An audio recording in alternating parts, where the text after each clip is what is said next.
Que o Senhor Jesus possa te abençoar, te iluminar, te guiar por onde quer que você vá. E você é uma bênção que Deus te escolheu. Então já deu tudo certo, é só você acreditar que você vai vencer em nome de Jesus. Temos que usar fé em todo tempo, por mais difícil que esteja. Continue na sua fé, continue em oração, porque Deus vai abençoar.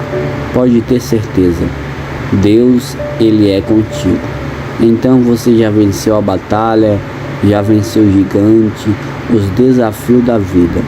Eu sei que é difícil, mas permaneça firme, focada com Jesus, e todas as coisas vão dar certo, porque Jesus é contigo hoje, o amanhã e o sempre.